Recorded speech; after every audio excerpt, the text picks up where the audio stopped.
Hello and welcome to another video. In today's video we're going to be introducing our next project, which is this Bolens 1253.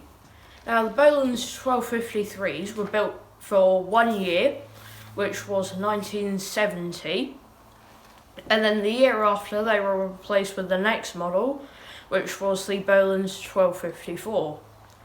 Then after a couple more years, the 1254 was replaced by this, the Bolens G12, which actually on the tag here calls it a 1255, which shows the number sequence between them.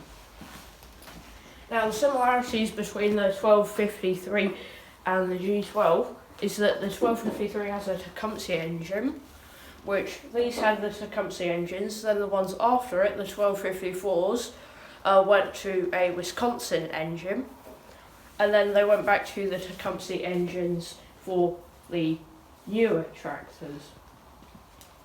And as you can see, this one is painted red, which isn't the original colour, but unlike a lot of tractors that's been repainted in a different colour, this one actually looks alright. We got this tractor back in 2015 and we got it running briefly before we put it in storage again. So we know roughly what some of the things are that are wrong with it. So let's go for a quick walk around of some of the stuff we know we need to do. So to start with, these are our spare set of chevrons, which we'll come back to why they're on there in a minute. And when we bought this, it didn't have a lift lever on, which they can be quite complicated to fit, so we'll make sure we cover that when we do it. And we will be fitting this lift lever. Look, we found in our spare parts when we bought this, and we put it in storage with it to make sure that we didn't lose it. If we lift up the bonnet, the battery is predictably dead, and the wiring looks dodgy at best, especially down there. So we might need to go through that, make sure everything's okay there. Let's just check if it's got any fuel in it. Yep, it's got some in there. No thanks, I'd like to keep my breakfast in me. Move away from that. That's probably stank out in the workshop now. But those are the obvious problems, and I'm sure when we start working on it we'll probably find a couple more less obvious things wrong with it. Now back to the wheel problem. Now to explain this a bit better, I'll go and get the original tyres. So here's the first one. Straight away you can see side walls look okay, but then on the top the tread is really warm, and if you was to be selling these on eBay, you wouldn't put a coin there to show someone how much tread there'd be, you put a piece of paper. But other than them being probably the most worn of any tractor tyre we've ever seen, at the time they were still holding air and were usable. Now let me go and get the other one.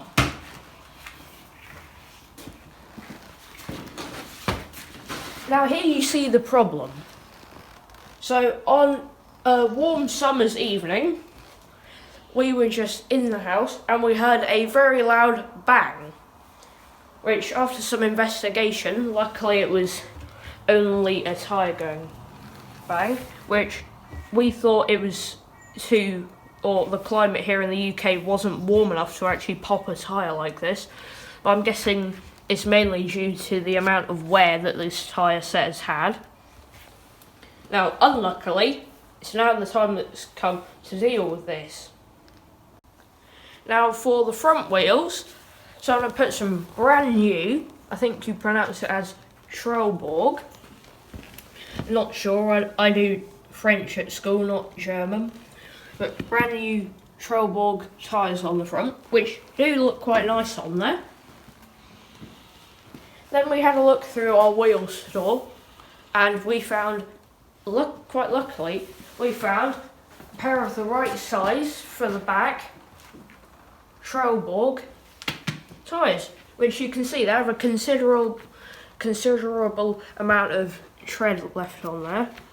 They are a bit weather worn on the sides, which is why we're going to be putting tubes in them.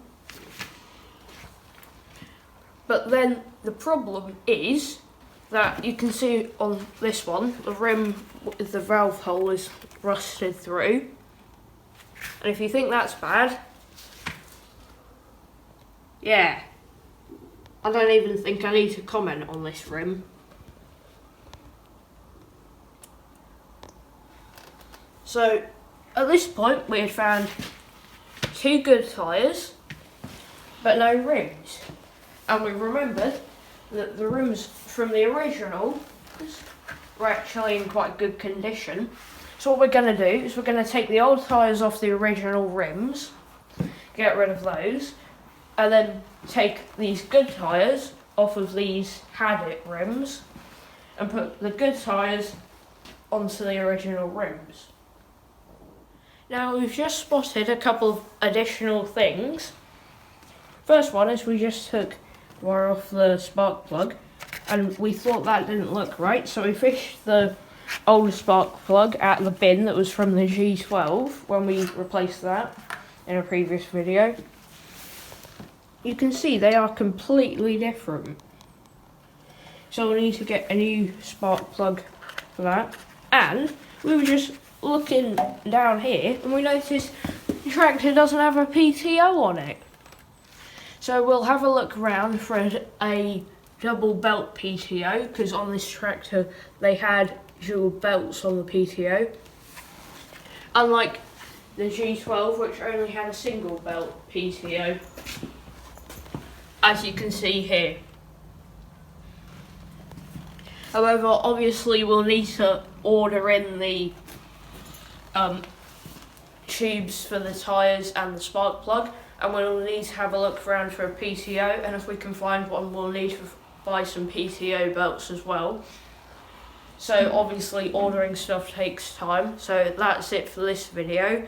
We will continue with this project when we've got all the parts for it in a video soon, hopefully.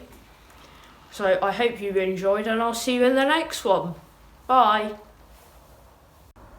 Please subscribe to my channel, like this video and see our other videos.